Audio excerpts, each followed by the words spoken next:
السلام علیکم ویورز، میں شاہد مسرور آج کے ایک نئے ویلاگ کے ساتھ آپ کی خدمت میں حاضر ہوں، اور آج ہم جس مسئلے پہ بات کر رہے ہیں وہ ہے جون اور جولائی کی پرائیویٹ اسکولز کی فیسیں۔ پہلی صورتحال یہ ہے کہ لوگ جو تنخواہ دار لوگ ہیں وہ بڑے متاثر ہیں پرائیویٹ اسکولز کی من مانیوں سے، پرائیویٹ اسکولز کی فیسوں سے، پرائیویٹ اسکولز کے جو مطالبات ہیں ان سے، اور اس سلسلے میں کئی دفعہ ایسا ہوا ہے کہ احتجاج کیا گیا، آواز بلند کی گئی، ایسوسیشنز نے کام کیا، پیرنٹس ایسوسیشنز جو ہیں انہوں نے اس مسئلے کو کئی جگہ اجاگر کیا، لیکن سمجھ میں یہ نہیں آتا کہ کئی فیصلے ہونے کے بعد، کورٹ سے فیصلے ہونے کے بعد، حکومتوں کی طرف سے فیصلے ہونے کے باوجود ایسا کیوں ہے کہ وہ کہتے ہیں نا کہ وہی چال بے ڈھنگی، آج بھی ہمارے یہاں پرائیویٹ اسکولز جو ہیں ویسے ہی منمانی کر رہے ہیں۔ بہت سارے پرائیویٹ اسکولز جو ہیں وہ بہت سارے کیا تقریباً چند ایک کو چھوڑ کے تمام پرائیویٹ اسکولز آج بھی جون اور جولائی کی چھٹیوں کی فیسیں وصول کر رہے ہیں، ایڈوانس میں فیسیں وصول کر رہے ہیں۔ وہ سالانہ جو ایک فیس ہے وہ بھی لیتے ہیں، اس کے علاوہ پتہ نہیں کمپیوٹر لیب فیس بھی لی جاتی ہے، اور بہت کچھ ہوتا ہے۔ آج بھی کاپیز اور کتابیں جو ہیں وہ اسکول خود پرووائڈ کرتے ہیں، یا وہ آپ کو ایک پرچہ دے دیتے ہیں جس کے تحت آپ کو جا کر اس بک اسٹال سے یا ان کے اس ڈیلر سے وہ تمام کتابیں اور کاپیاں خریدنی ہوتی ہیں، اور یونیفارم بھی وہاں سے خریدنا ہوتا ہے کہ جہاں پر ان کا کمیشن مقرر ہوتا ہے۔ یہ بڑی عجیب سی بات ہے کہ پاکستان میں ڈاکٹرز کا بھی کمیشن ہے، پاکستان میں اسکولوں کا بھی کمیشن ہے۔ یہ وہ بنیادی ضروریات ہیں کہ جن کی ذمہ داری حکومتوں کی ہوتی ہے، حکومت اپنی ذمہ داری پوری نہیں کرتی۔ محکمے جو ہیں وہ اگر کام طریقے سے نہ کریں تو پھر حکومت کی ریٹ قائم نہیں ہوتی۔ سمجھ میں یہ بات نہیں آتی کہ جون جولائی کی فیس تو ایک طرف، لیکن یہ جو ٹرانسپورٹرز ہیں اسکولوں سے بچوں کو گھر اور گھر سے اسکول پہنچانے والا جو کام کرتے ہیں، یہ ٹرانسپورٹرز بھی جون اور جولائی کی فیسیں لیتے ہیں۔ ان کی منطق یہ ہے کہ ہم سارا سال جو گاڑی چلاتے ہیں تو ہم جون جولائی میں اس گاڑی کا جو ہے وہ مینٹیننس کراتے ہیں، لہٰذا اس گاڑی کی مینٹیننس کے لیے تو ہمیں فیس چاہیے، نہ ان کا پیٹرول خرچ ہوتا ہے، بلکہ یہ وہ گاڑیاں ہیں جو اسکول ٹائمنگز کے بعد عام طور پہ پکنک، پارٹی، شادی بیاہ پر استعمال کی جاتی ہیں یا کرائے پہ چلتی ہیں۔ جون جولائی ہمارے یہاں ایک ایسا سیزن ہے کہ جب چھٹیاں ہوتی ہیں تو لوگ سیر و تفریح کے لیے زیادہ جاتے ہیں، لوگوں کے یہاں تقریب زیادہ ہوتی ہیں، شادی بیاہ زیادہ ہوتے ہیں، تو یہ جو گاڑیاں اسکولوں پہ چل رہی ہیں یہ گاڑیاں جون جولائی میں استعمال ہوتی ہیں اور زیادہ کماتی ہیں۔ لیکن یہ منطق نہیں سمجھ میں آئی کہ جون جولائی میں جو ٹرانسپورٹرز ہیں، اسکول ٹرانسپورٹ سے متعلق لوگ ہیں، وہ آپ سے بغیر بچے کو سروس دیے پیسے کس بات کے لیتے ہیں۔ کورٹ نے فیصلے کیے، حکومت نے فیصلے کیے، لیکن یہ جو اسکول ایجوکیشن کے ڈائریکٹریٹ وغیرہ اور ادارے ہیں پرائیویٹ اسکولز کے حوالے سے، سمجھ میں یہ نہیں آتا کہ ان کے کون سے کھاتے کھلے ہوئے ہیں کہ ان کے کانوں پر جو نہیں رینگتی، وہ اپنا فرض ادا نہیں کرتے، انہیں نہیں پتا کہ کیا ہو رہا ہے، جا کر بتانا پڑتا ہے کہ یہ سب کچھ ہو رہا ہے، اور وہ کہتے ہیں کہ اپلیکیشن دے دیجئے دیکھ لیں گے، لیکن کوئی نہیں دیکھتا۔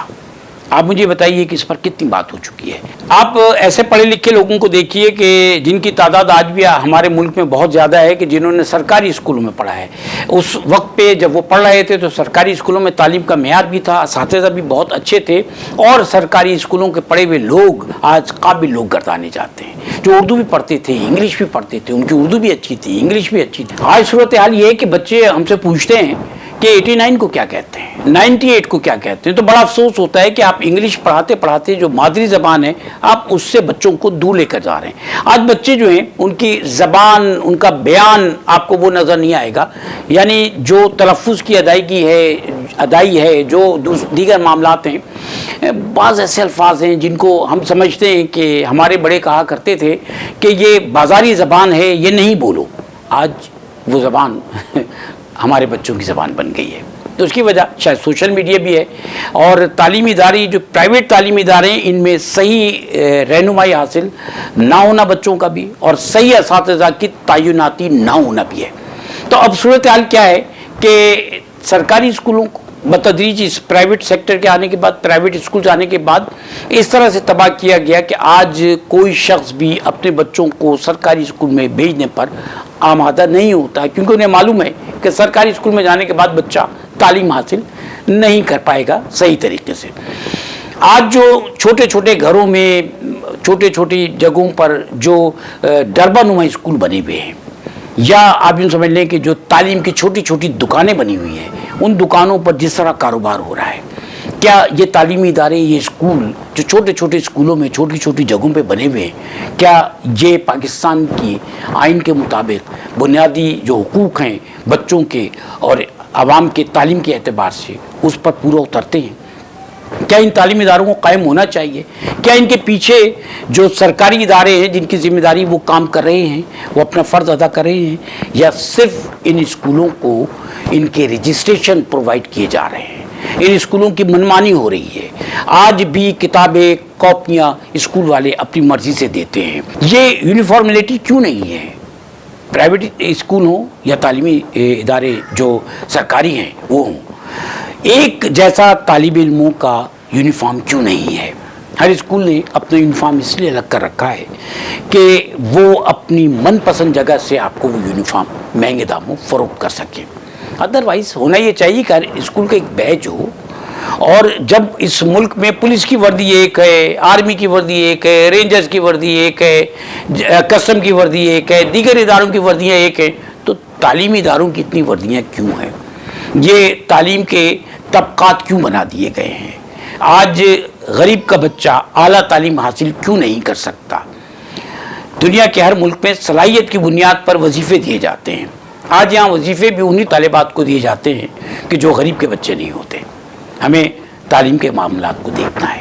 اگر تعلیم کے معاملات کو نہیں دیکھیں گے تو یہ ملک ترقی نہیں کر سکتا. دنیا کا کوئی ملک ترقی نہیں کر سکتا.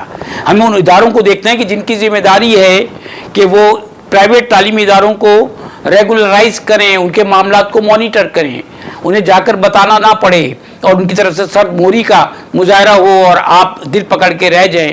وہ کہتے ہیں نا دل محسوس کر رہ جائیں. ایسا نہیں ہونا چاہیے. یہ جو جون جولائی کی فیس ہے یہ کیوں وصول کی جا رہی ہے؟ تعلیمی ادارے جو ہیں وہ اپنی کتابیں کاپیاں کیوں چھاپ رہے ہیں؟ یونیفارم جو ہے وہ سب کا من پسند دکانوں سے کیوں فروخت کیا جا رہا ہے؟ اور اس کے ساتھ یہ جو ٹرانسپورٹ ہے اسکول کا، یہ آپ سے جون جولائی کی فیس کیوں لیتا ہے؟ یہ میرا سوال نہیں ہے، یہ ہر غریب کا سوال ہے، کیونکہ اس ملک میں غریبوں کی تعداد بہت زیادہ ہے.